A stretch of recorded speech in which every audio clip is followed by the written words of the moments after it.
গাছে অনেকগুলা পাকা পাকা মরিচ হয়েছে, সেগুলো আজকে উঠাবো। আর আমার বাড়ির পেছন সাইডে কি কি ফুলের গাছ আছে আপনাদের সাথে শেয়ার করব। আসসালামু আলাইকুম, সবাই কেমন আছেন? আশা করি সবাই ভালো আছেন।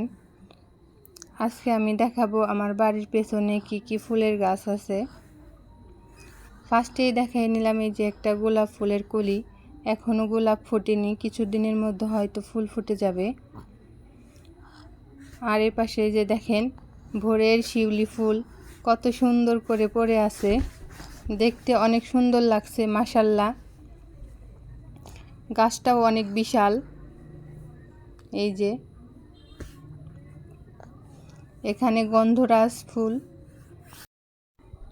সাথে আবার হাসনাহেনা ফুলের গাছও আছে।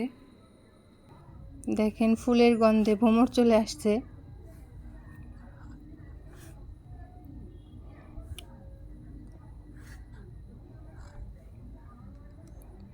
আর এই যে পাশে এই ফুলটার নাম আমি জানি না, আপনারা কেউ যদি জানা থাকেন আমাকে বলবেন। আর এই যে দেখেন কত বিশাল একটা মরিচ গাছ,